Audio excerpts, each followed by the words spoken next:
we need to have we'll start off everything. I love to start off with a prayer because maybe prayer works. It's just such a wonderful thing. So can we revert to our opening prayer? Makakau, kanikapu, elemaikaua.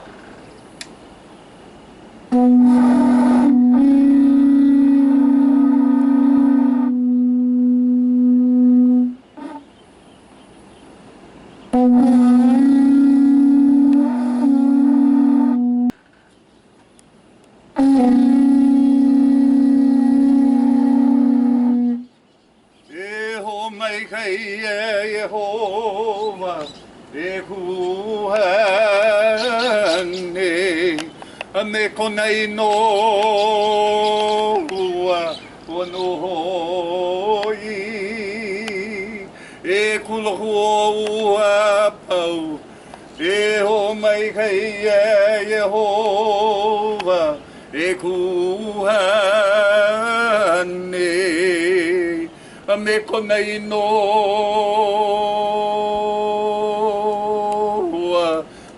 hoi,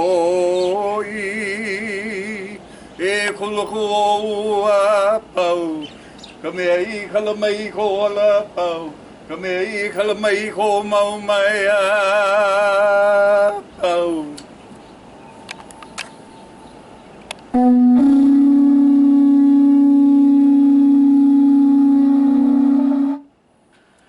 Bless the Lord at all times, and his praise shall continually be in my mouth. For great is the Lord, and greatly to be praised, and his greatness is unsearchable, and his name alone is excellent. From the rising of the sun unto the going down of the same, the Lord's name is to be praised. Imau ako kaloko mai kai o ke akua, a meka launa, uanu ka uane hemolele meka ko a pau, e ko mako maku I loko kalani, e fuanuia ko inoa, e ki mai ko au puni, e malama ia ko make mako onua nei, e liki me ia, e malama ia, makalanila. May the Lord God bless you and keep you. May God's face shine upon you and be gracious unto you. And may the Lord God lift up his countenance upon all of you and give you peace, prosperity, and pleasure of what he chose for you to be, the vessel to place his love so you can shine the light that should be from above to those that may not be able to see. This is Kahulaki Pomaikai Kahumanu, a descendant of Kui Kahumanu, senior pastor, Church on the Go. If you remember anything from this blessing, remember this: God love you, so do we. So then, awiho, malama pono, God bless, and remember, aloha, always, love over hate, always. No more Hawaiians, no more aloha, but no more keakua, no more love. With that said, awiho, me ke aloha la pao, ole makaike ho, Happy New Year. Makaukau, kanikapu, pao kahana.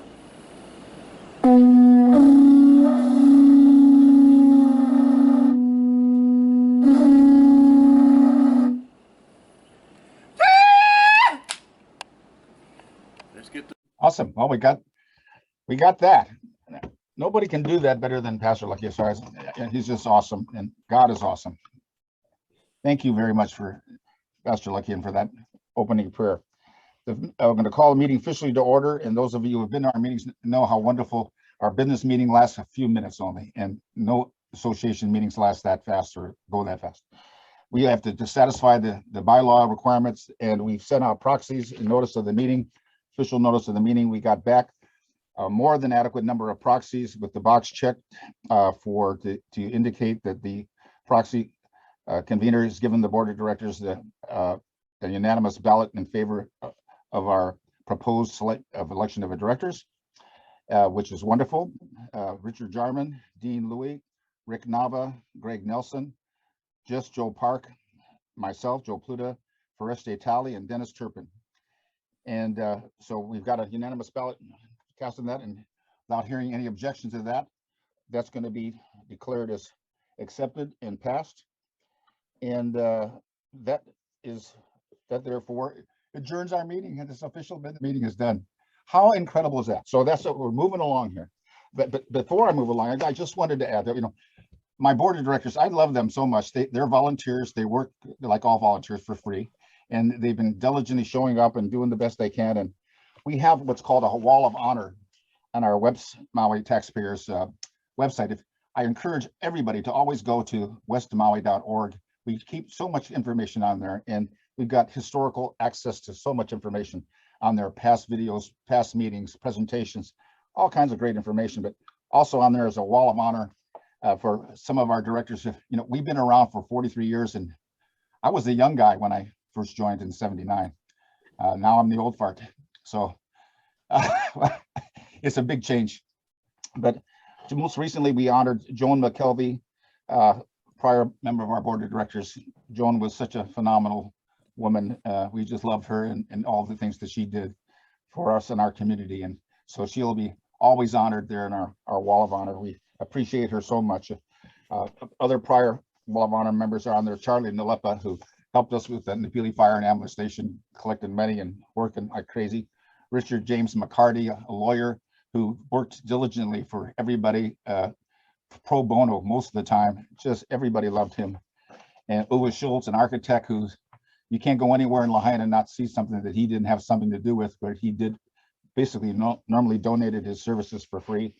And Jack Millar, who founded the Napili Beach Club and was the one who talked me into joining the Hono Kauai Napili Kapalua Taxpayers, which we eventually turned over to be the West Maui Taxpayers Association. And James MacLosa. James MacLosa, phenomenal guy. Same thing. This is like them, like current existing directors, which I hope are not planning on passing away anytime soon here. We got a lot of work to do. So please stay healthy. But I want you to know how much I care and appreciate you. And I urge our community, you know, to check our website out. There's a way that you can communicate with any of our directors directly from our website by clicking a contact button. I love technology today, and sometimes about how they can make things convenient like that. So please take advantage of that. So with that being done, and to make this meeting continue to be efficient as it seems to be right now, we have our first governmental representative, Representative Angus McKelvey, 10th House District. Angus, aloha. Aloha, Joe. Aloha, everybody. Thanks for being here, and thanks for again putting on the annual meeting. I was hoping that this would be in person this year finally, but unfortunately, due to COVID-19, Omicron, staying safe, we're on Zoom again. But thank you for having us. You know, the legislative session is coming up. As always, it's going to be a challenging one, especially with Omicron. I was hoping that finally the building would be open to the public, because without the public there, you know, a lot is lost. You know, the citizens being involved and exercising their right to be involved in their government and their legislature is so important, especially for us neighbor islanders. You know, it really helps to balance the scales with Oahu, having not only our citizens and our community, but also WMTA and all the other community groups there testifying, supporting our bills across the many spectrums, and supporting our needs, you know, financially for state spending, state resources. And given how much Maui contributes to the state coffers, it's very important that the decision makers in Oahu are reminded of that. Be it as it may, we are still going to be doing Zoom and Zoom testimonies. So I really urge everybody to get involved. I think it does help to create more of a level playing field in the committee hearings for our neighbor islanders to use Zoom, to be there, to not only testify, but to also bring up good points and good, you know, stories as to what impacts these bills and measures may have on all our communities across the entire state. And, you know, I think that although we're not having much help from the federal government as we did during COVID, there is help that is coming thanks to our congressional delegation through the federal funding that was just passed.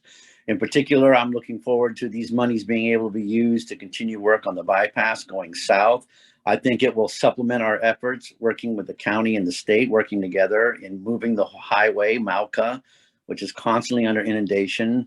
And we have the northern bypass, extension of the bypass that has gone out to contract to bid right now. So I'm hopeful that the bid will be awarded so we can finally break ground and get the bypass going beyond Keawe Street.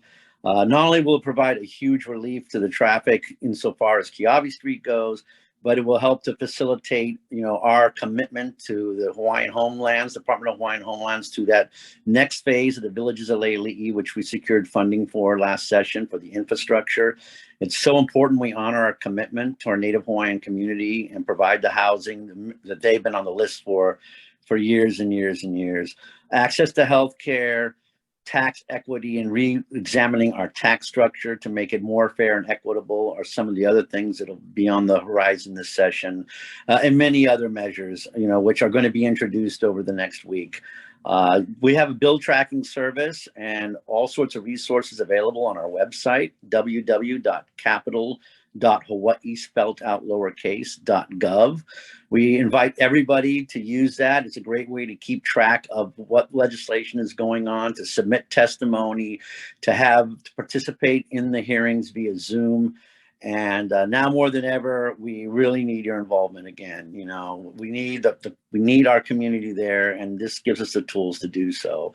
My office and my staff are all ready to help and work with anybody on their concerns, be it legislative or just be it issues, questions, whatever it takes to basically make sure the government is serving you and the people of West Maui. Again, thank you, Joe, for letting me spend a few minutes of your time talking to everybody. If anybody has any follow-up or questions, you can feel free to contact me via email, repmckelvey@capital.hawaii.gov, or you can go ahead and you can call 808-586-6160, and that's our office number. And my staff, Wendy Wilson, along with our new staffers that we hired, will be there to help assist in anything we can do. So anyway, thanks again, Joe, for letting me have a few minutes. Thank you, the people of Lahaina, West Maui, and Maui, for everything you do. And although there's a lot of struggles and a lot of hard work, everything you do is greatly appreciated, and by me especially. And I think, one of the things that my mom's legacy left behind for me that I try to honor every day is to be true to our town and the people who are there, the people who are building a better future for all of us in everything they do every day. So again, Joe, mahalo. Thanks for letting me jump on first to say a few words, and I appreciate everything you've been doing for the community as well. Aloha. Thank you very much, Angus. God bless you, and aloha. Awesome. Now, Mayor Michael Victorino. Mike, I'm sorry, Roz, normally we'd have you, but I put on the agenda the mayor and then you. So why don't you do this, please, Joe? I would like to honor Roz and let her go first. I'll hang. I'm willing to wait till later. Well, you go right ahead, Roz, please. You go next, Mayor. You've got important things to tell us about, and there's good to have some space between the representative and me. So take it away, Mayor Victorino. I like to honor my ladies first. That's what I've always been taught. Honor our fair-weathered ladies because they are wonderful to us. Joe, thank you. And again, to the West Maui Taxpayers Association, mahalo for putting on this meeting and keeping us abreast in what's going on. Maui, and Angus just explained what's going on that part of the highways, which is good news. Kai Kahele, a representative from the House, and Brian Schatz are really intricately helping us in this area as far as the monies for the expansion of the highways, both north and south.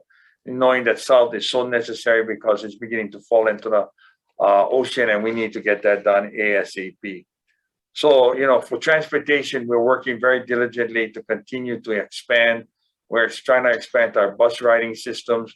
Also, now as our hotels continue to open up, we are expanding the fixed routes for our hotels to bring in employees and lessen the traffic on our highways. We're also looking to work with the various entities as far as transportation from the airport to the hotels and not have to rent a car. There are some work being done by both myself and other entities within the county and state to develop a more comprehensive plan for shuttles and taking cars off of work. But before we get to these issues, we all have to remember there's one thing called Omicron. Today, we had a record number, 700 plus cases here in Maui County. It's concerning when you talk in healthcare, and Joe, I know that's dear to your heart. We do not have any health facilities on West Maui, and some of the larger numbers of tests positivities are coming right out of West Maui. So it's concerning that we need to continue to focus on that. Let us not forget healthcare. Let us not forget having a hospital or some emergency services based out there in West Maui. So Joe, you still have my commitment. I know you're still working on it, and later on, I believe there'll be some discussion on that. But to me, that is still one of the most pressing priorities for West Maui. You know, roadways, highways, all of that is important. But unless you have the proper health care out there to protect the well-being of our citizens in West Maui, okay, I'm sorry, Joe, I thought I was echoing. Let's go on housing. You know, you heard what's happening with Hawaiian Homes and other projects that are out there. Pulelehua, the Chang family, thank you very much. I see Preston on today, and you know, that will help us with 300 affordable and 400 market homes in the area near Honopiolani.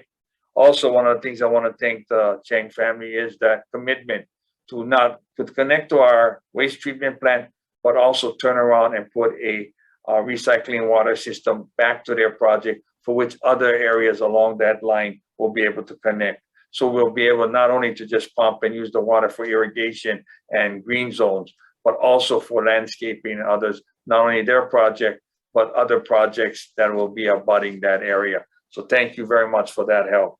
That will take a lot of water out of our waste pumping into the ground and really turn around and be utilized in the area of recycling and irrigation and also agriculture. So thank you very, very much.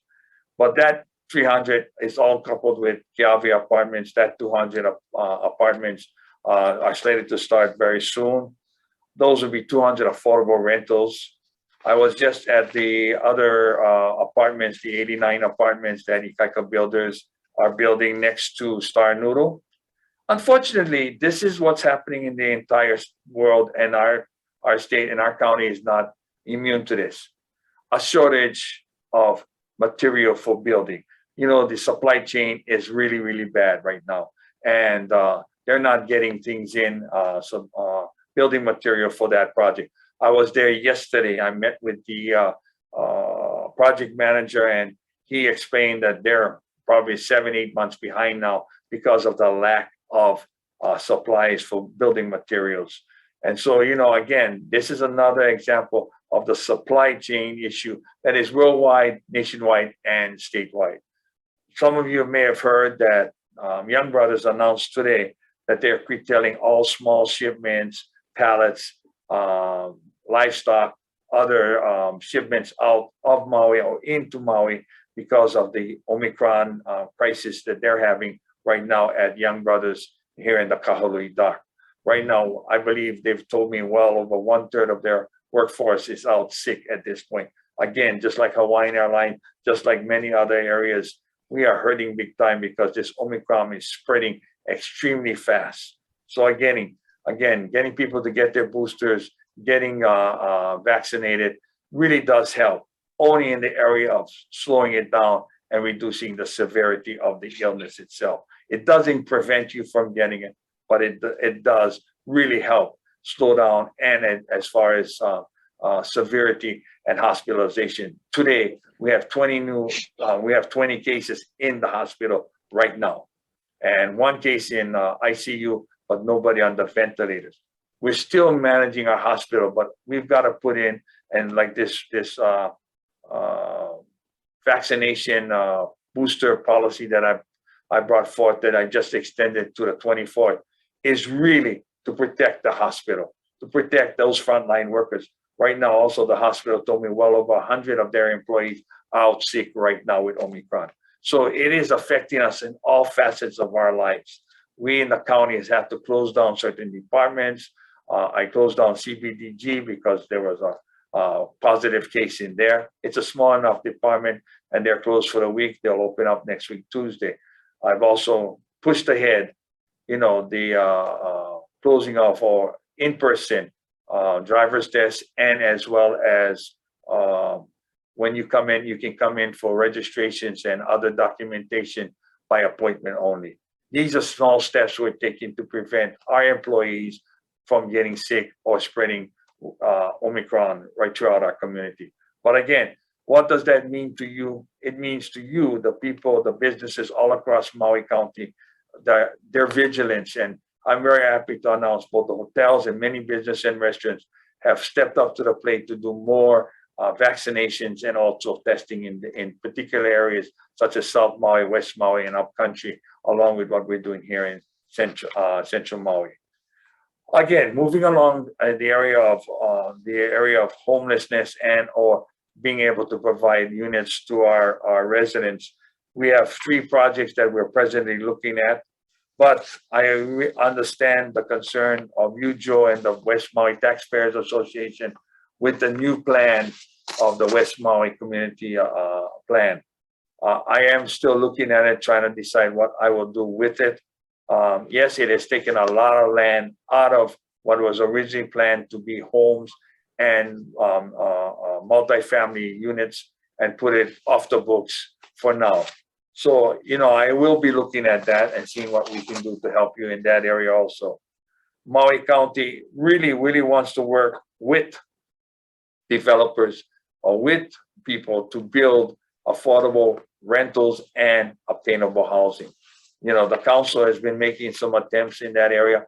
Some of it I support, some of it I disagree with. And we know that both for us and the council, we want to build enough so that we need to take care of our citizens. However, we need not only housing for our citizens and our residents, but we need to get that medical facility built in West Maui. It is so vital and crucial. And Joe, I will stand by you in that area. Finally, in the homeless area, we still have a large number of homeless, not only in West Maui, but throughout the county of Maui. We continue to look to build and to take care of them the best we can with Kahalim Akiola and Family Life Center. They have been 2 prime partners in that area. We've got Catholic Charities that's now come in and wanting to build nearly 300 units in the Kahului area. We have already built 186 down here by Ka'ahumano for seniors, and we're looking to build more. I'm really happy with these partners and others that are coming in wanting to build. All I ask now is the council look carefully when we submit these homes and these projects, that they really consider the importance of building them and building them now. We need to work very diligently to get these units built so people have places to stay. Right now, the reason why we are paying such premium prices for homes and other condos is because lack of inventory. Inventory is so low and demand is so high, not only by our residents, but by those who want to live here.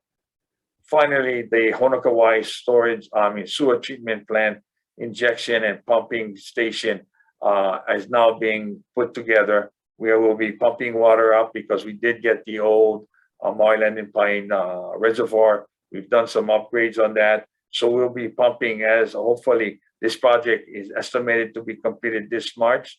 Our goal is that the R1 water be used, 1 for agriculture, 2 for greenways and fire breaks, and utilize 3 for irrigation, so that this treated water will be not pumped into the ground anymore, but utilized for good purposes. It's an asset, and we need to continue to treat it that way.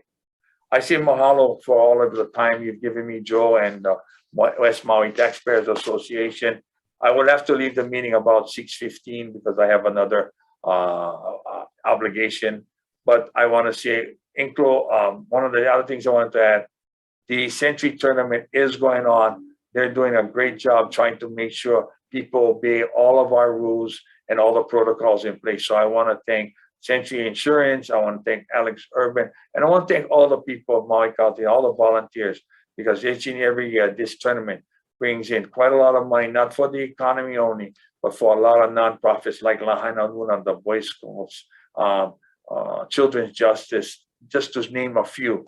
And these, along with our volunteers, are the true benefactors of the Century Tournament of Champions. Mahalo, aloha, ahuio. Thank you so much, Mayor. We appreciate your comments very much. And for those of you who don't know, if you wanted to leave comments that you want us to get back to people like Mayor and Angus and Roz and other people, use the chat function and give us that. We'll be keeping all those things and making sure that they're getting to Roz or Angus or the mayor or whomever they need to get to. Thank you, Mayor. God bless you.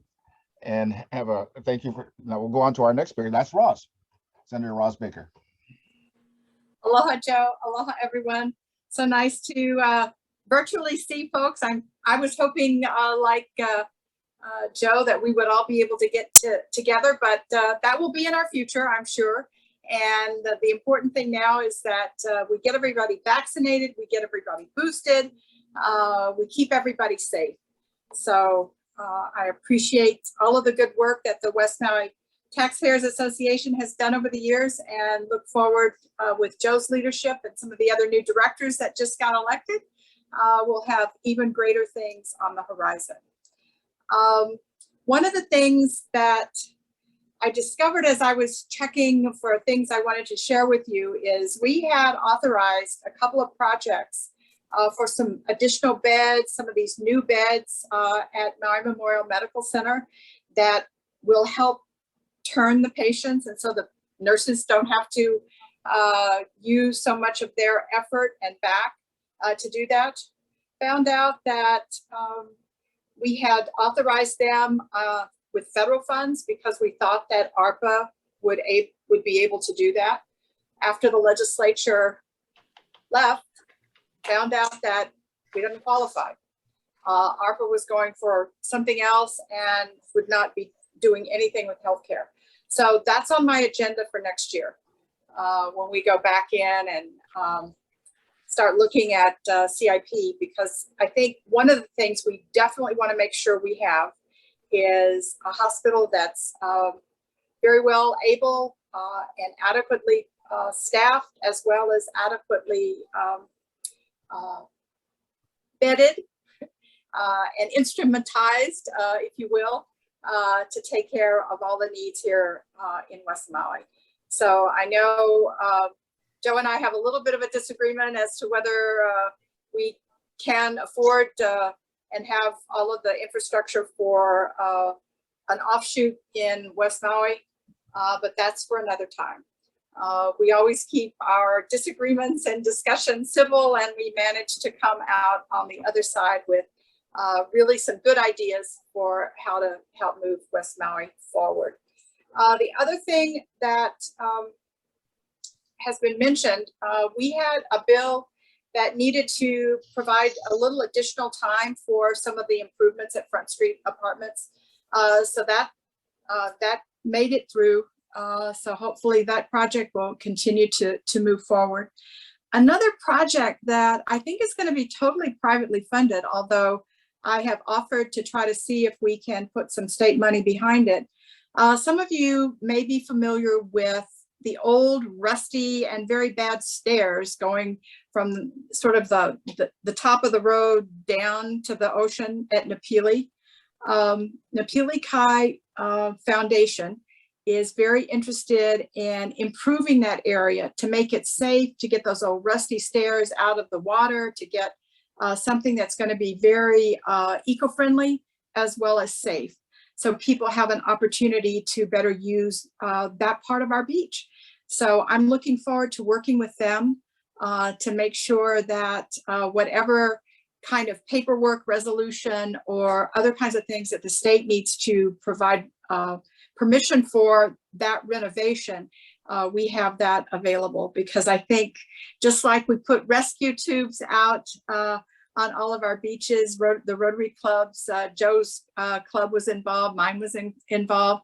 It really, the things that we can do to help save life and educate our visitors how they can use and be more respectful of our beaches and all of the areas that we have that visitors and local residents enjoy, I think the better off that we will be.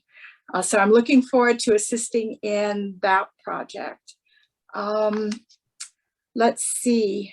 I know that there are some school projects that are going to be on my agenda for this next fiscal year in terms of CIP to help not only with, we've got to shake loose that teacher housing funds that we had in the budget last year, and make sure that we have a way to continue to attract high quality teachers, but maybe the salaries are not allowing them to buy the houses that we have available. So I remember when I first came into the Ledge and Lanai was in my district, that was one of the things that we worked on, was getting teacher housing so that they could recruit additional teachers on up to the island of Lanai. And we're going to need to do the same thing, I think, here in West Maui, because we're not the most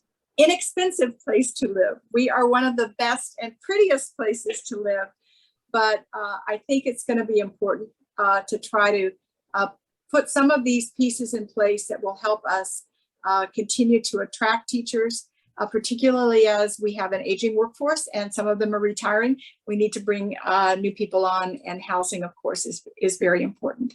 So I'm definitely committed to some teacher housing as well as to more affordable housing here on the West Side. And I know that Robin's going to be talking about the efforts that are being made on Honopiolani Highway, both for repaving and widening. So I'm going to leave that to him because he's on the agenda as well. And I just want to say that my office is open. Yes, the Capitol's closed, but I have some wonderful staff. You can reach us. You can reach me at sendbaker@capital with an O.Hawaii all spelled out .gov at any time. And if I miss it, I've got excellent staff that will backstop me and make sure that we answer all of the email and the queries that you have. So please stay in touch with us, follow us.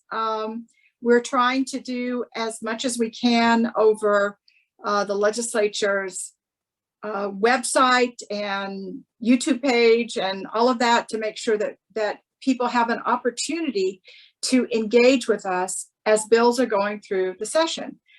Because just because the Capitol has to be closed as a safety precaution, that doesn't mean that we're not continuing to work. So all of my staff is vaccinated and boosted, as is their boss. And so I look forward to continuing to work with all of them and all of my colleagues to try to address the issues that don't go away just because we have a pandemic.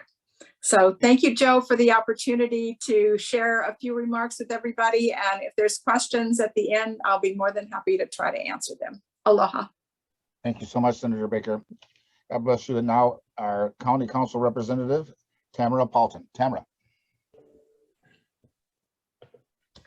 Aloha mai kakou, and Happy New Year, everyone. Congratulations to the new board, the newly elected board of West Maui Taxpayers Association. I've dropped in the chat a link to our 2022 council calendar, and yeah. So if anyone is interested in our agendas and when the committees meet, it's all there on the calendar. It's subject to change, of course. And I also entered my county email if there's any questions, concerns, suggestions, or comments. I wanted to be sure to let everybody know that we have a district office open in Lahaina at 845 Waine'e Street. That's in the old Lahaina Center, upstairs of Nagasako's. It's room or suite 205. And we had been gearing up to take public testimony as a courtesy site this week, but the governor's proclamation allowed to continue virtual testimony only until the end of February due to this Omicron surge. And it's definitely a timely extension. I've heard 17% of our population here on Maui has COVID, and 20% of the population on Oahu. So that's really troubling. And so definitely take all the precautions that you can to keep yourself safe. Be kind to the workers who do show up, because we're all dealing with staffing shortages and just doing the best that we can.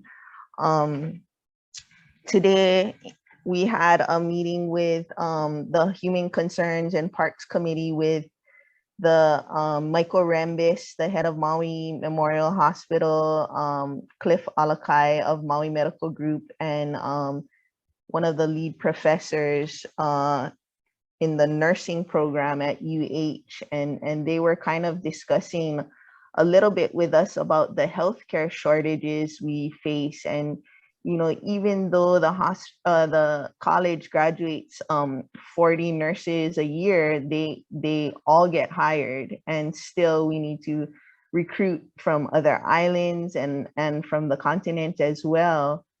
And one of the things that Michael Rembis said that is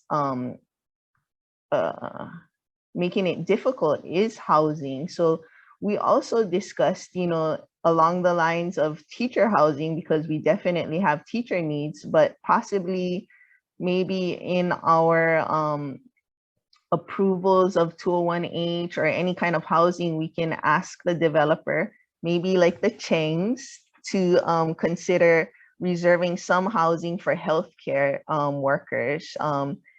The surgeons definitely don't fit within the affordable category, but Mr. Rembis did share with us he's having trouble recruiting some of the specialized surgeons because they can't find houses that they can afford with the medical debts and whatnot that they have. So, we can just ask some of our developers if they would consider reserving maybe some of the market rate houses for needed healthcare professionals. We have a definite need in oncology, I've heard urology, and a lot of the ologies. I did want to share also, I know it's been stated, and I'm sure Preston will give a fabulous presentation, but in addition to the 300 affordable workforce rental units, there will be 100 affordable for sale multifamily units. So that would be a total of 400 affordables and 400 market rates. And, maybe we can work with them to reserve some for teachers or healthcare professionals. That would definitely help the cause here. In addition, I know the mayor spoke about Kaiaulu o Kupu'ohi, and I've been making plans with them to try and get the word out once the applications are available. And that will be 89 units, mostly 1 and 2 bedroom, some 3 bedrooms, and that's available for the 60% and below area median income. That's if some of you haven't seen it, it's the building going up right next to Star Noodle. As you come off the bypass, you can kind of see the building coming up. It's unfortunate that the supply chain issues are pushing back the application date. In addition to that, there's the Kaiaulu o Kukuia, and that will be another 200 units for the 60% and below, with 2, 3, and 4 bedroom units. One of the things that we're trying to see if can happen right now, the Ikaika Ohana, they have $4 million to create a second exit out of that subdivision, rather than just a right in and a right out off of Keawe Street. What is needed is for them to be able to subdivide the road from the larger parcel, the Leali'i parcel. And part of the problem that's holding that up is there isn't water available for that roadway. And, so we just got to see how we can subdivide it and without water.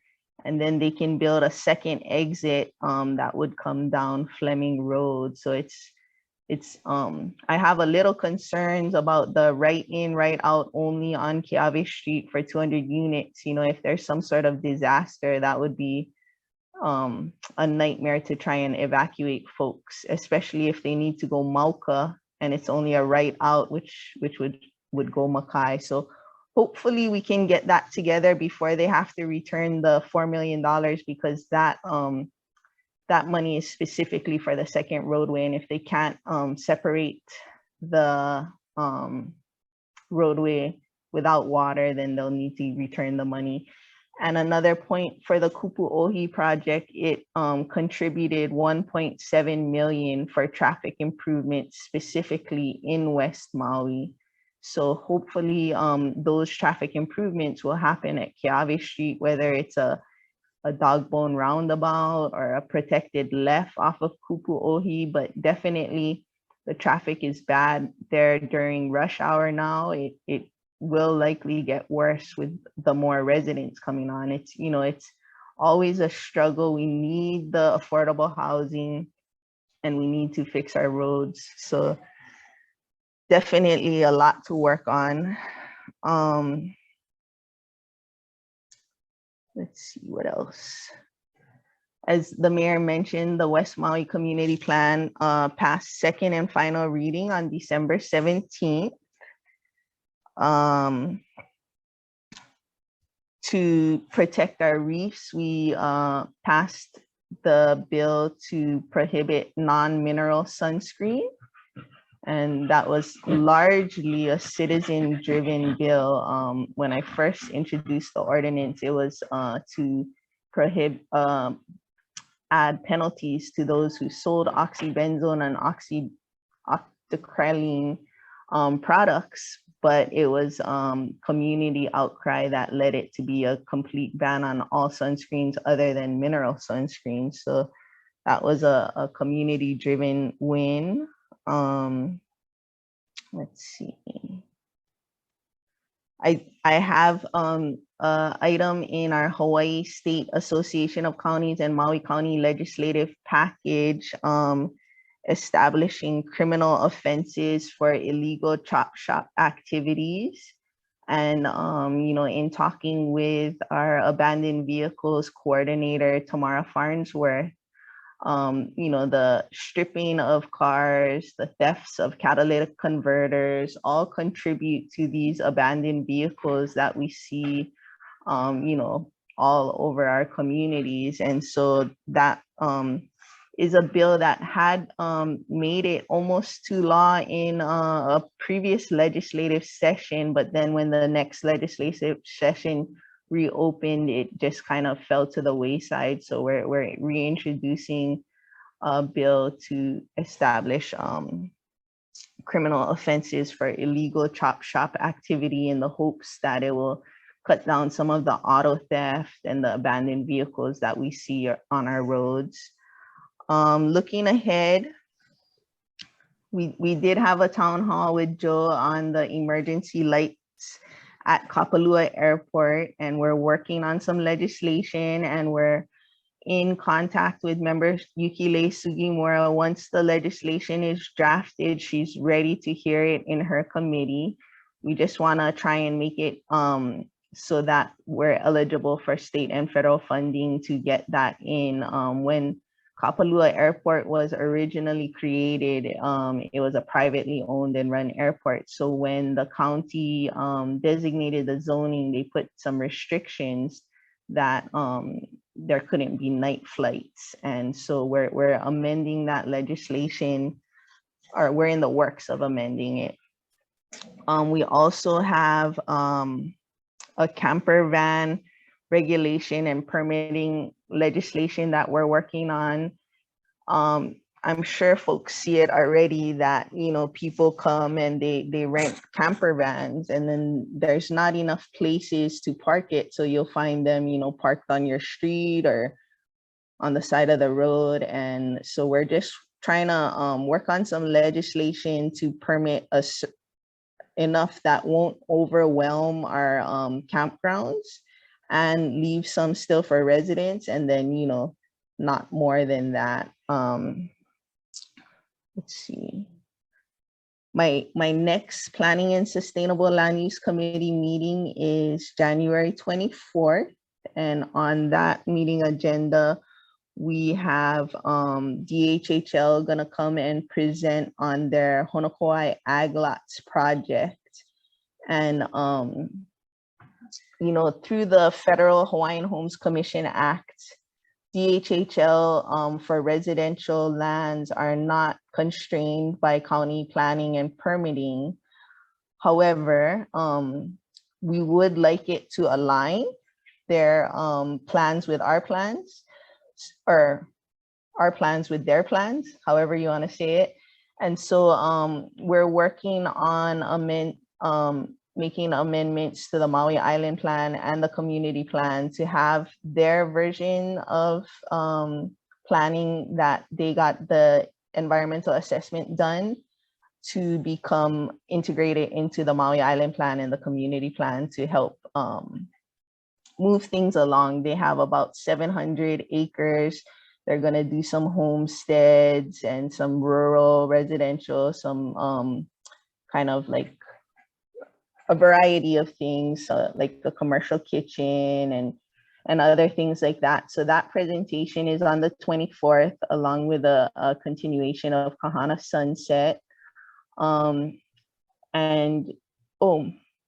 We're doing interviews next week to hire staff for the Lahaina district office. We had Michelle Blair, and she was wonderful. She did a great job. I know many of you may know her from her work with the Red Cross, but she just, the thought of opening up was a little bit nerve-wracking with the COVID situation, and so she did resign, and we're looking for a new district office staff. We have some applicants, but feel free if you're interested in serving the public and getting a behind the scenes look at how we do our work, please feel free to email me a resume. We're doing interviews next week.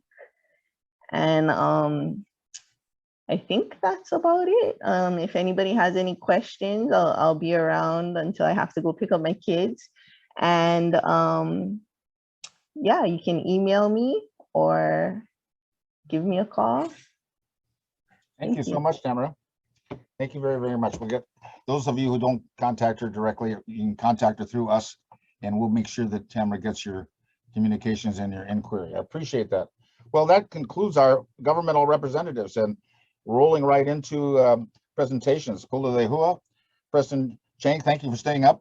Preston, thank you very much. Preston Chang is co-developer with his dad the Pula Lehua development. Take it away. Good evening, everyone. I guess I can try to share my screen here. Are we live? Can you see? Yep, got it. Okay. Want to say Happy New Year to the West Maui Taxpayers Association. Appreciate all of you all having me back here. Joe, good to see you. Glad you guys are all doing well. We look forward to coming back to the island and seeing you all in person. You know, I'm sure this current wave will pass. So today we just want to give a quick update and, you know, a refresher of our project that we have here in West Maui, giving you guys a little preview of our first phase of the development.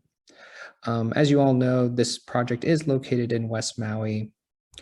We are at the intersection of Honopiolani Highway and Akahele Street.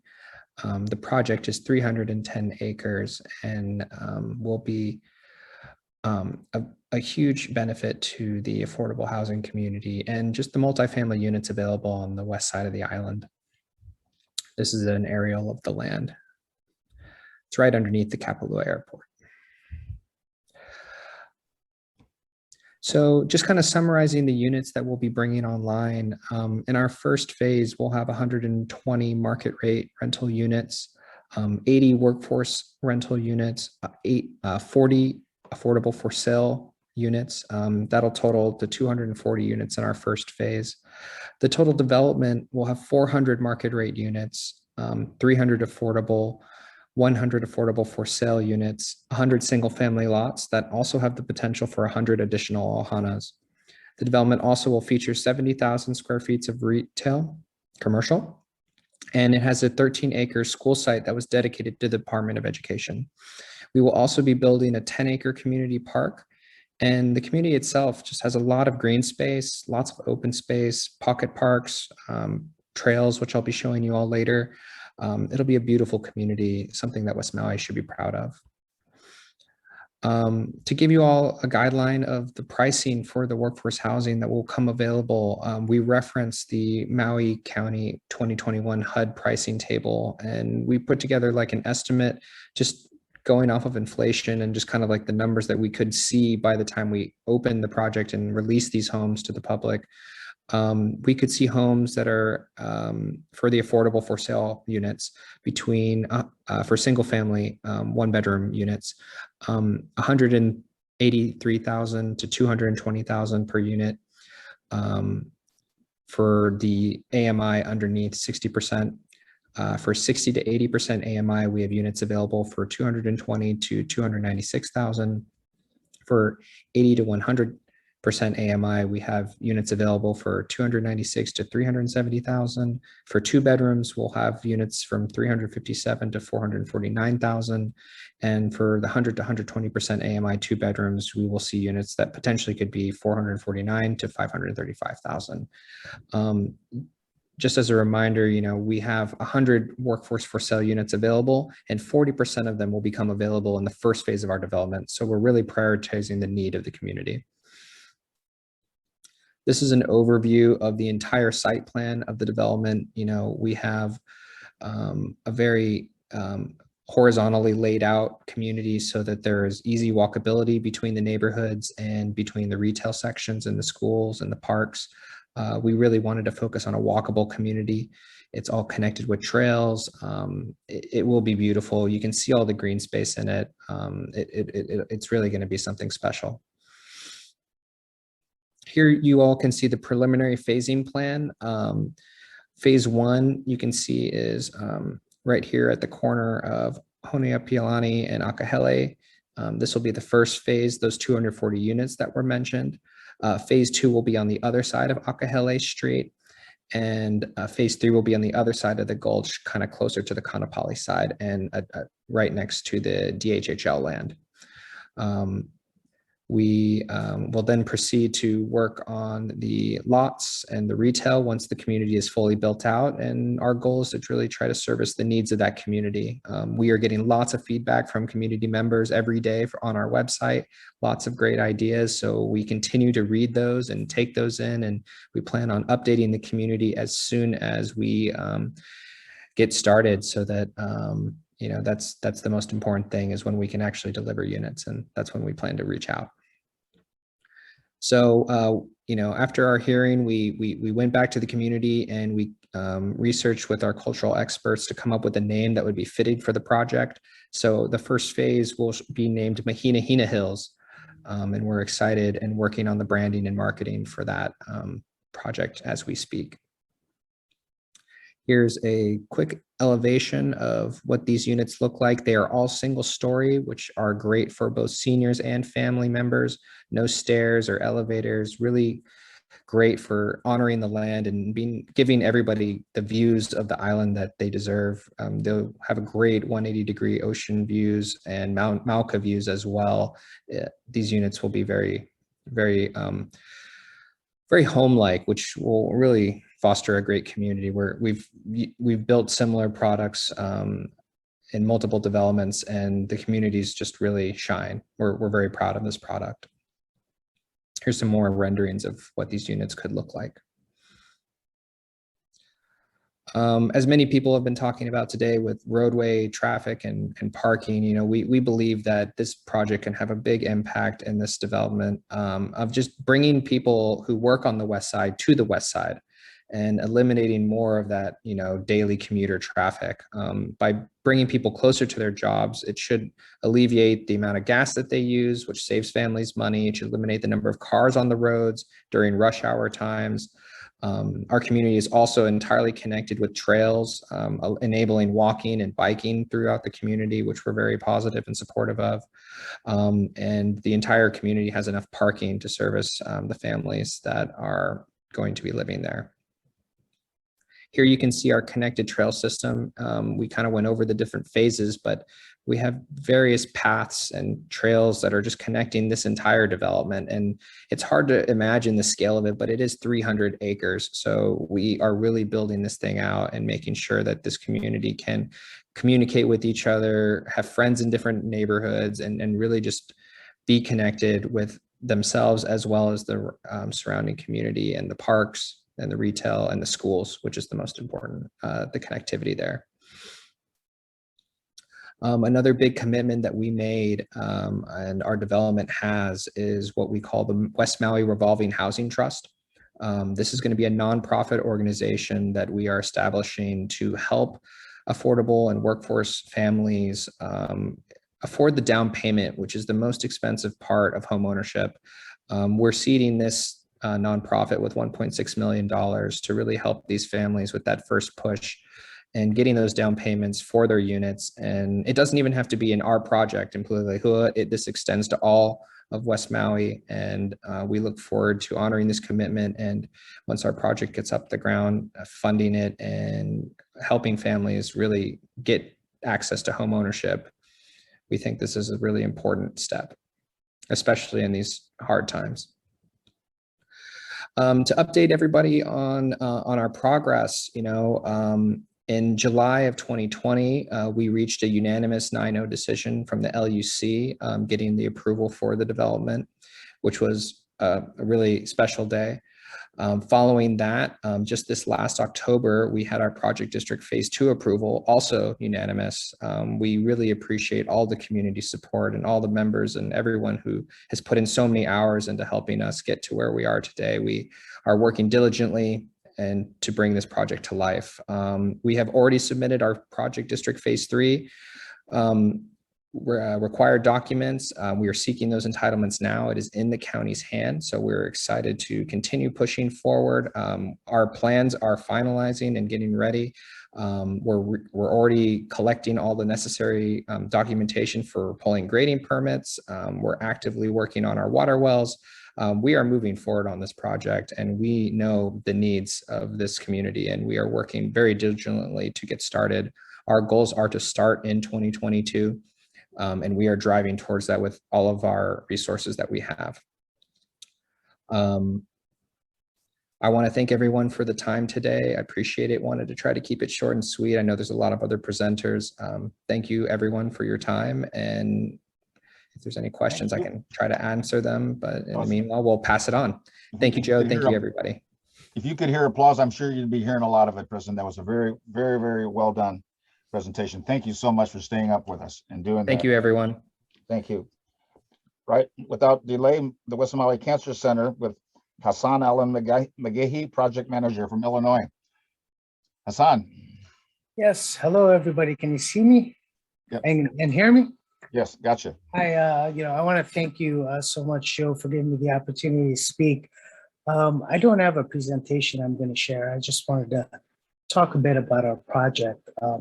First, it's not too late. I hope everybody had a nice holiday season with their family, friends, and loved ones. These are some very odd times we're living through, and I encourage everyone to stay safe and be mindful. As Joe shared, my name's Alan McGahee. I've spent over 20 years working in the radiation oncology field, non-clinical. I've heard all the exciting things everyone has been talking about, and when it comes to cancer, it's not one of those things that everybody jumps up and down to speak about. This project is a brainchild of Dr. Stephen Black and Dr. Salim Mahmood. They're both board certified physicians in their respective specialties. Dr. Mahmood is a radiation oncologist. He's also the founder of Kauai Oncology. And, that is how he arrived at this project, looking at it in West Maui. He also operates a number of facilities on the mainland in Illinois. And, the whole idea behind the facilities he operates and the group that he works with is to bring these important services to people close to their home. So I think all of us have been touched at one point or another by cancer, whether it's a friend or a loved one. And if you've been touched by someone really close to you or personally gone through it, specifically with radiation oncology, you'd know that you're going to go through treatments. You're going to have treatments every day, anywhere from 10 to 35 or sometimes 40 treatments. And things have improved so much that at this point in time with technology, we're generally speaking treating people to cure. But there's a lot that goes into that. And from the physician side and the clinician side and the people that work really hard on that end. And then, you also have to think about the patients and the patients' families. And I have to say, I've worked with Dr. Mahmoud on a number of projects. And when he came to me with this one a few years back, initially I was hesitant. And then I started doing the research. And, I haven't had the opportunity to visit the beautiful island, but I feel like I've learned quite a bit about it. And ultimately, given the population, the rise, healthcare in general on the island, we felt now was the time to submit for a certificate of need. And if people don't know about the certificate of need process, it's if we have a threshold or if we're going to spend X amount of dollars, in this case, over $4 million, then you need to get the approval of the state. So, you put together the project, you submit it. Once it's deemed complete, you go through a number of hearings, and we started that process. And the experience in Kauai, where they did not have a radiation oncology facility, and frankly, it seemed like nobody wanted to go there just because of the size of the island. When Dr. Mahmoud and his group applied for it, it was met with open arms. Everyone was excited about it. As we found going through this last set of hearings, we went through our first hearing and our second hearing, and we're surprised at some of the opposition that we encountered. We voluntarily withdrew that application and are resubmitting it with modifications. So all of the concerns that anyone had regarding, I think the primary one was a CT scanner, which I could get into the details of how radiation oncology works, but I won't. And we had actually made an agreement with Brian Hoyer, should we have the opportunity to build before or after, to use their CT scan. But we went back to the drawing board, and we're working on penciling in all of the equipment necessary to bring in. And I think that was one of the concerns. But we've really appreciated the support that we've gotten from Joe and the West Maui Taxpayers Association. And we look forward to that continued support as we go through this process again. There's always a reason, cancer is one of those things we don't talk about very often, people don't think about. And I often get asked, how can you work in that field? It's so sad. And, I have a completely different take on it. The opportunity to help folks who are going through those troubling times is always, it gives me, a great feeling of satisfaction, even being a non-clinician. So, I know for lots of people, you might not know the questions that you would have to ask just sitting here right now. And Joe, I'd like to offer anyone who's listening or on who has any questions about the project or would like to give some feedback, thoughts, feelings, please feel free to share my information. Share on the chat, if I can ask them to submit it on the chat function. there's a chat feature on the bottom of your screen if you're on Zoom over there. Submit your any questions or concern there, and then we can see if we can get that addressed.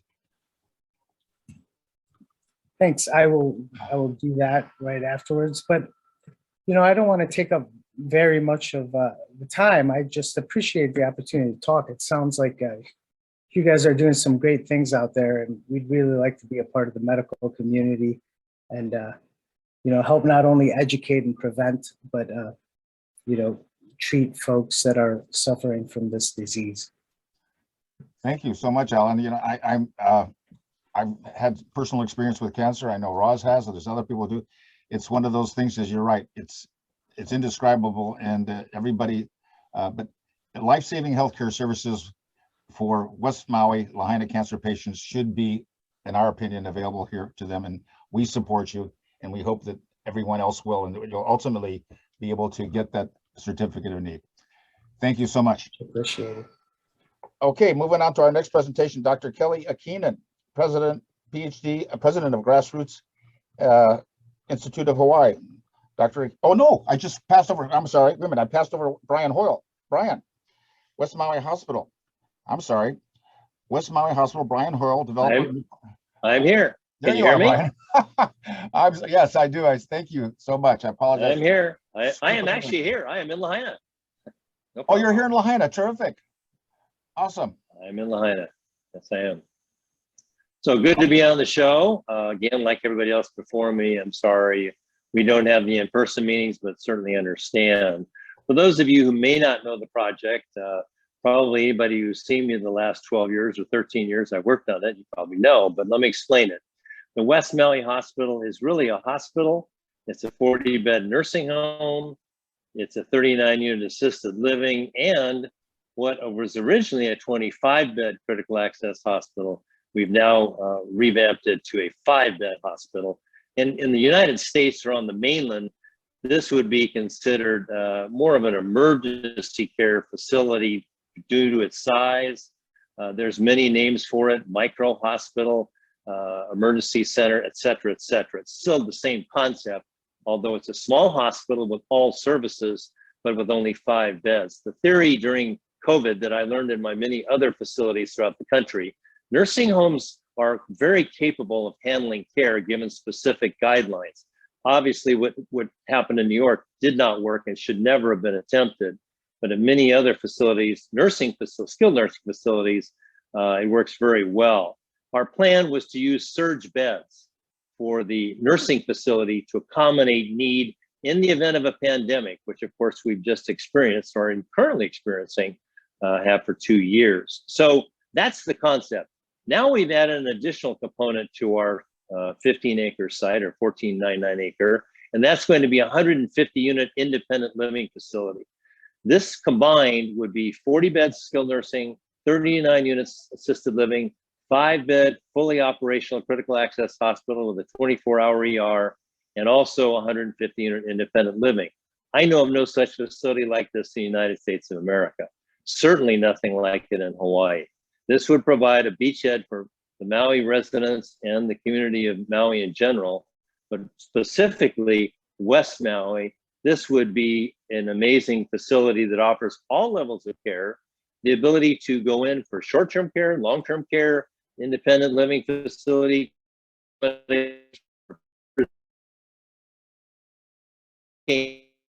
No, 13 years. You'll hear much about 9 for a 40-bed skilled nursing facility and for the 25-bed critical access hospital.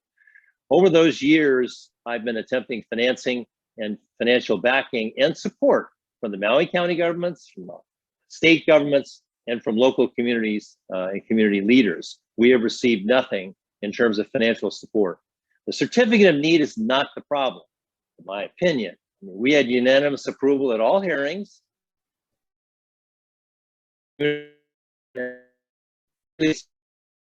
issue been on for 2 of the biggest financial houses in America. Others both failed because we were unable to show financial support. The county, the state, needless to say, over the past 13 years, I've appealed many, many times for this financial support. These projects are not cheap. You heard about a cancer center for $4 million. Building a hospital in Maui, the estimates from a Stroudwater study 10 years ago to rebuild Maui Memorial would be 1.2 billion. And that was probably a 5-year-old estimate. Our hospital, we estimate the cost, the 5-bed hospital, estimated to cost about 30 million. It's a lot of money. My company has been involved, as I say, for 13 years. We purchased the site. We've developed the infrastructure on the site, in-ground infrastructure.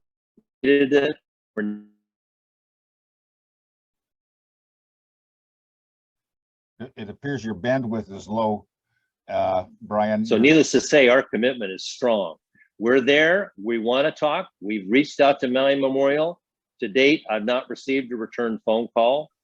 We have a gentleman on Island who is probably one of the best critical access hospital operators in America, and he has decided to live in Maui.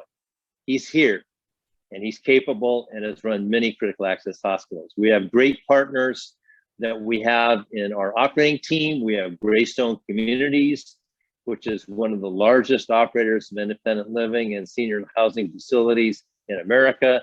We have the team. It's been there for years. What we don't have is the financial backing that we need. So I guess really my pitch tonight is a plea to our government, state and local, and to our community and those wealthy individuals. In fact, I was interested in reading Mr. Jeff Bezos has donated money to the Maui Memorial Emergency Room Fund, which I think is a wonderful thing to do. We don't have any emergency room in West Maui. And believe me, no one's tried harder than I have and put their money where their mouth is more than I have. And those of you that you know me, I don't give up. I'm here 13 years. I'm not going away. But I ask for your support and for those individuals who have the means to support this effort. You're going to hear from others. You've heard from our government officials. I have the project. I have the plans. I have permits ready to pull from the nursing home and assisted living. The redesign of the hospital will probably take a year, but we have a CON.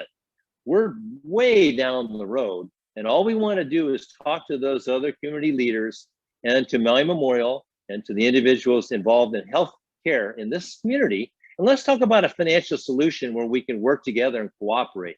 Because with that support, we can get the financing to build not only my project, but potentially many others, including the cancer center you just heard about.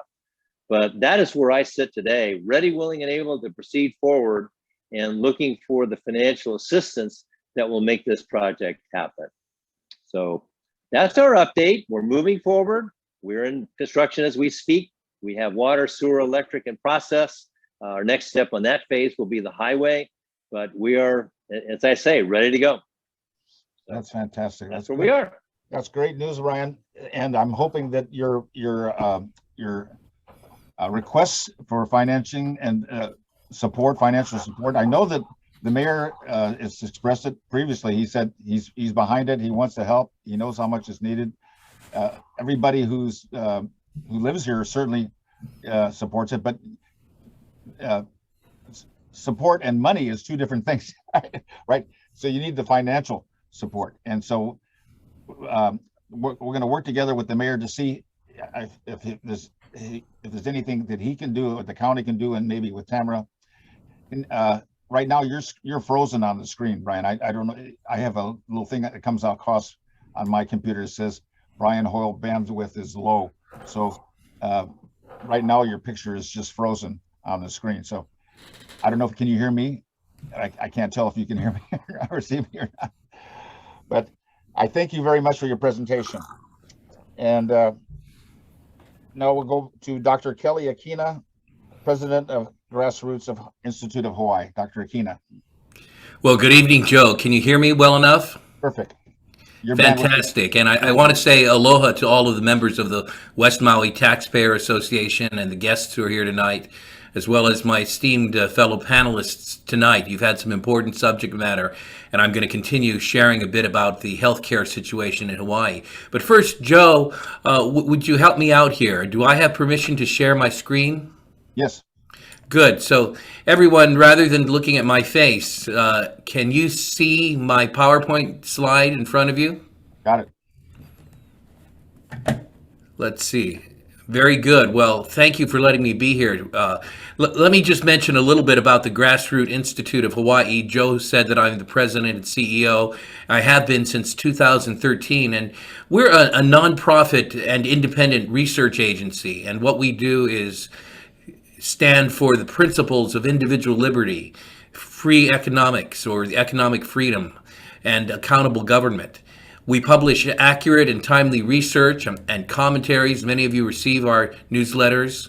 We organize events, often on the island of Maui, and we work hard to inform our public policymakers of how to do a better job of keeping government open and making sure that the market is not interfered with. What we like to do is follow the principle of e hana kako. You've all heard e pule kako. Let's pray together. We believe at Grassroot Institute we should also e hana kako. We should also work together to find common ground in order to solve our problems as a society. What I'd like to talk with you a bit about today is something that you all know all too well on the island of Maui. First of all, Maui no Ka'oi, absolutely. And in terms of the beauty, the people, the culture, Hawaii's healthcare system, however, means that Maui is not no Ka'oi. We were not prepared for the coronavirus pandemic, and we are now in the midst of an emergency of a large magnitude that we're still not prepared for if it gets worse. When COVID hit, Hawaii had the fewest hospital beds per capita in the nation, and we had the longest emergency room wait times. This was our standing even before the pandemic. As a result, we experienced a severe shortage of doctors and nurses and healthcare in general. As many of you know, Maui has only one acute care hospital on the island, and it was struggling even before the pandemic. You see, the perilous condition required the bailing out of the Maui hospital to the tune of $40 million every year. And a study in 2014 showed that the hospital was paying salaries and benefits to the tune of 63% of their total operating expenses. And now that figure actually needs to be 50% in order for a hospital to be viable. So it simply wasn't viable. Taxpayers were bailing out the hospital at the end of every year. The Grassroot Institute of Hawaii educated lawmakers about that, and the public-private partnership went through, and we praise our lawmakers for that. Now the hospital is less reliant on taxpayer bailouts, and as you see from this chart, it's on its way to becoming sustainable. Now that's wonderful news, but it's not perfect in terms of the situation that the lawmakers gave us. When they transferred the Maui hospital to a private company, they stipulated that only a local company could be used. Now that cut out any mainland company from bidding on the project. For example, if we wanted to go to a world-class mainland organization like the Mayo Clinic to run our hospitals, they would not have been able to bid on this. Lawmakers also neglected to put any satisfaction requirement in the law or include any mechanism by which citizens could find a different private partner. For example, if I don't like my plumber, I can hire another plumber. But if citizens are not satisfied with the private partner running the hospital, we have no mechanism by which to switch to a different company that might service residents better. Now, let me make this clear. That's not at all to say that Kaiser is doing a bad job. Quite the opposite. Kaiser's doing a very good job and saving lives. But I'm talking about whether citizens have recourse to hold any organization running their hospital accountable. So while the private partnership of the Maui hospital was an overall good thing, the structuring of the arrangement could have been better. Now, that kind of an analysis is an example of what we do at the Grassroot Institute. We look for policy reforms that ultimately will improve life in the islands. And there are other reforms which could improve the Maui healthcare system. For example, Maui County is currently short 158 doctors as of 2021, which is among the worst doctor shortages per capita in the nation. Many physicians throughout the pandemic have opted to retire or decrease their hours, which has made matters even worse. And many of you know, far better than I, how difficult it was even before the pandemic to get to a specialist, often requiring visits to Honolulu or even the mainland. And one of the problems with this has to do with Hawaii's tax regime, which has put extra financial pressures on physicians. One doctor, and this is Kyle Varner, told us he saved over $100,000 every year after leaving the state because of the reduced taxation and the lower cost of living. You know, hospitals and nonprofits are exempt from paying the general excise tax, but private practice doctors like Kyle Varner have to pay it if they practice in Hawaii. And that puts private practice doctors at a huge disadvantage, especially in rural areas such as much of Maui. Now, in addition to that, a problem is that Hawaii has some of the highest taxes in the nation, and that adds up for doctors. Yet lawmakers always try to increase taxes on the rich, which often affects doctors. Here's our report, which you can get free online, how Hawaii's GET adds to island healthcare costs. We should actually be doing the opposite of taxing doctors. We should be cutting taxes on them. And one way to do that would be to cut the general excise tax out of what they have to pay. Our study shows that exempting the GET for private practices could save them over $200 million every year.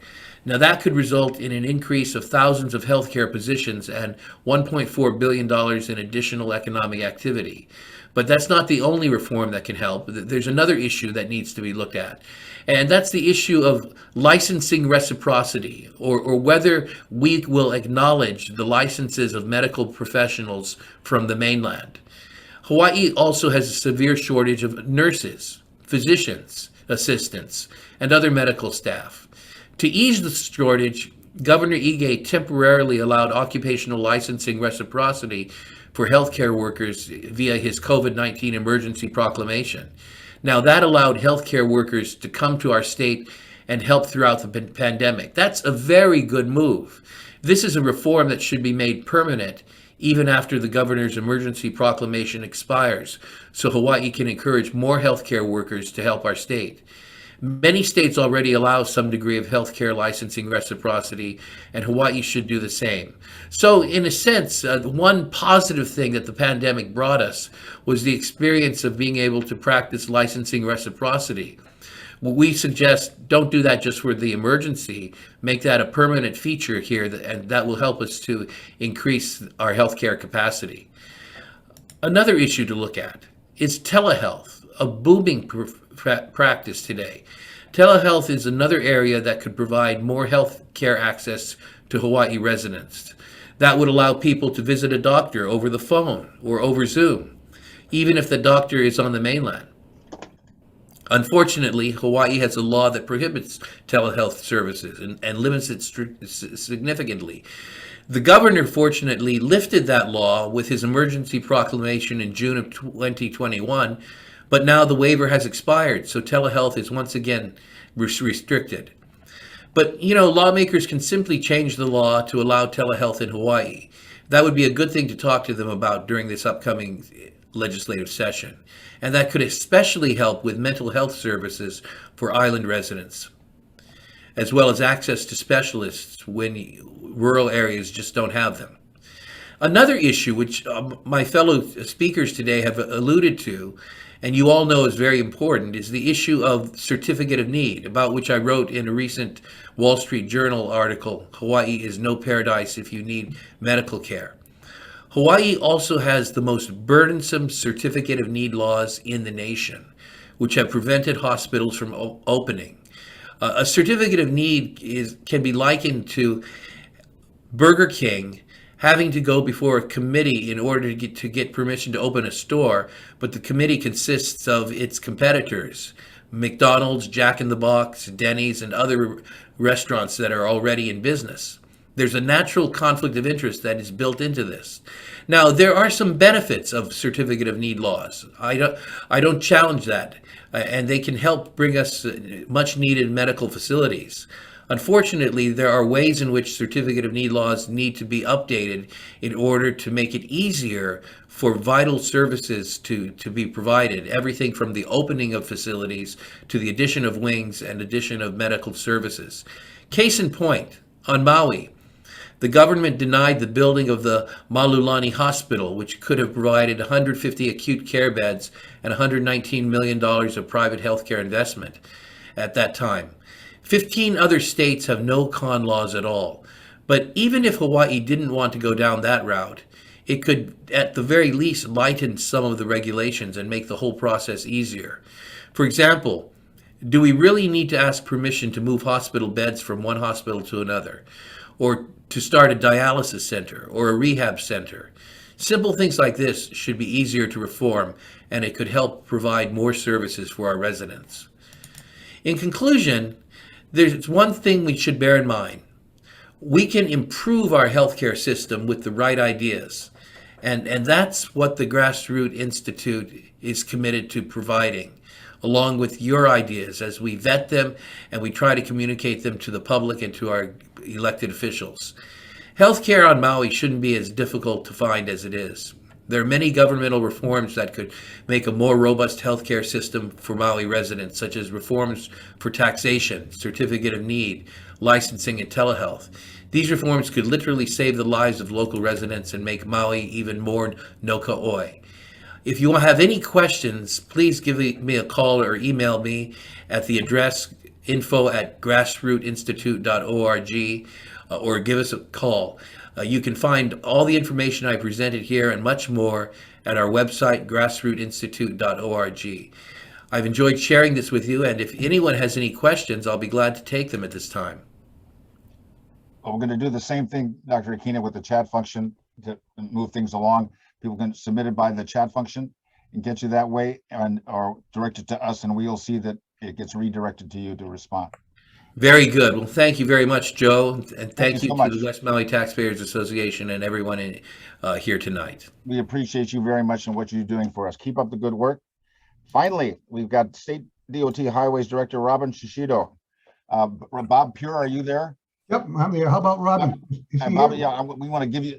Bob worked closely with Robin and the DOT for many, many years as a past president of the.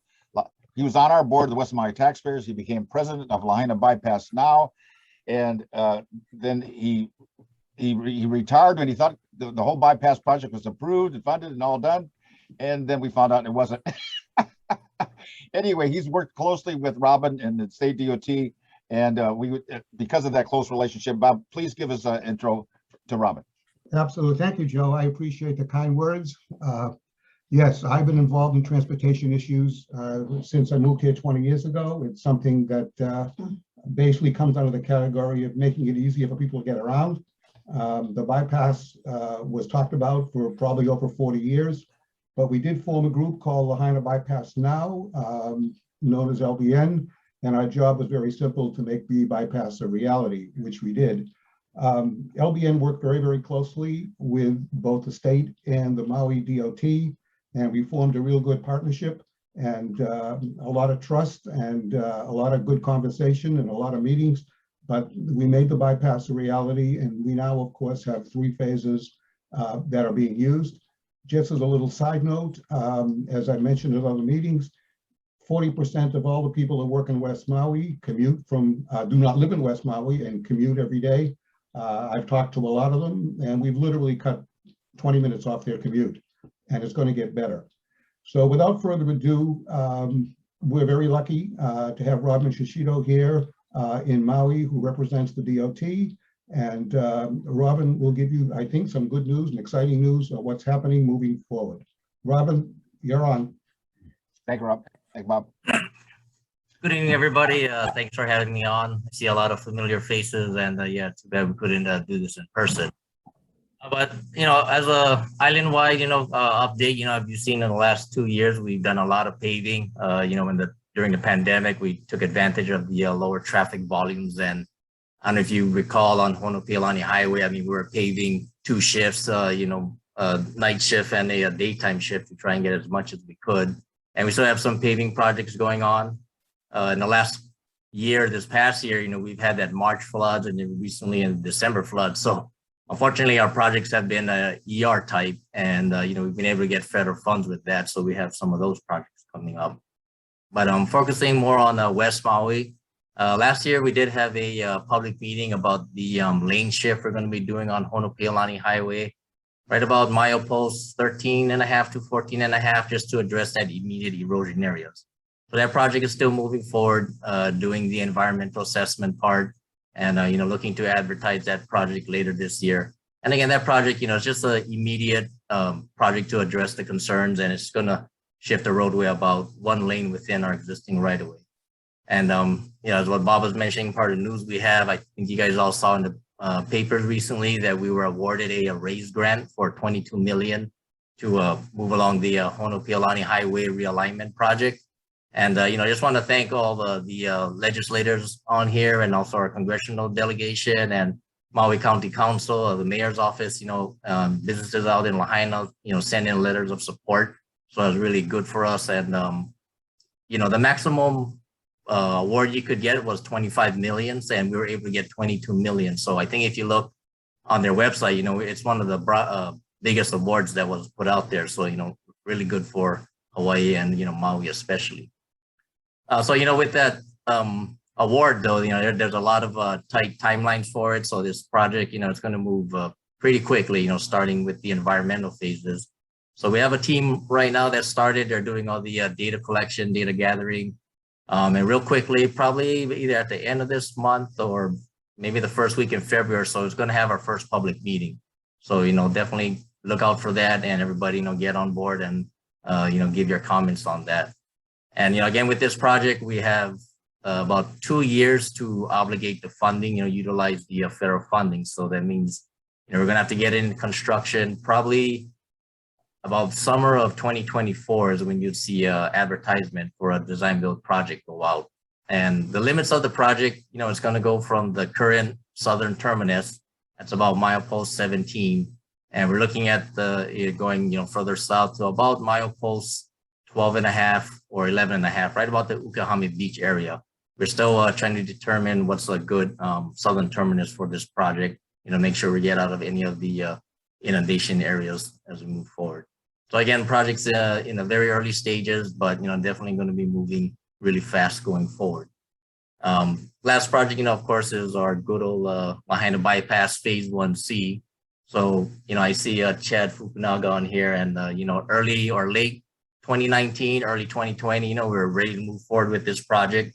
It was going to be the first rental surcharge project that was going to be done in the state, and then on Maui especially. And as we all know, pandemic hit, and the one of our bigger funding sources and what this project was going to be with was the rental surcharge. And so with that, tourism stopped, the rental cars stopped, and even till today, it hasn't fully recovered. Last year, the revenue source was down about 75%, and looking at this year, what we've collected in the first 6 months is still only at about a 50% level. So with that, this project is still, it's at our consulting. We still have it on board, but it's currently on hold as we look and, have to reprioritize our whole program and, with that revenue stream. So that's about all the update I had here, and especially for West Maui. And again, available for any questions. And again, thanks for having me here, and good talking with everybody. Thank you very, very much, Robin. So please direct your questions to the chat function, and we'll see that they get to Robin at State Highways. Robin, if your email address, you don't have that on your screen, you can put that up. Just get it to us. If you don't put it up on your screen, or send it on the chat function. People can contact you directly. That would be good. Can you put it on your screen? There. Yeah, I put it in the chat. Robin K. Shishido at Hawaii.com. Thank you so much, Robin. Good to see you. You look great. And thank you all, everybody. This is, Jesus, 20 minutes. What is it? It's not even 6:45 yet. And I know everybody thought it was going to take a lot longer than that. But I thank you all very, very much, especially my board of directors and the presenters, the people of West Maui are such awesome people. We've done impossible things in West Maui already. This community is a phenomenal community. The people that have been working here, living here, doing these things, love this place, and it shows by all the effort they put into it. People like Robin, also, everybody who's presented, the people who work here, we appreciate them. We know that they're doing the best they can under these conditions. Who knows how long this thing's going to last, but I think that we're going to get through this. After this Omicron thing we're going to get through it. And when we get through it, we're going to be going back in there, both barrels, to get everything done. And we need your support. The West Maui taxpayers Association, we advocate for you. We hope you like this meeting that we had. Next year, we're shooting again for an in-person meeting with excellent food in person at the Lahaina Civic Center, and having a great time there with in-person presentations and a much better opportunity for feedback back and forth with our presenters, and sharing aloha with each other in a warm, personal way. Until then, God bless all of you. Stay safe. Happy New Year. Ha'oli makahiki ho. And stay in touch with us, the West Maui Taxpayers Association, westmaui.org. And we appreciate you. Have a wonderful remainder of your evening, and mahalo. Aloha.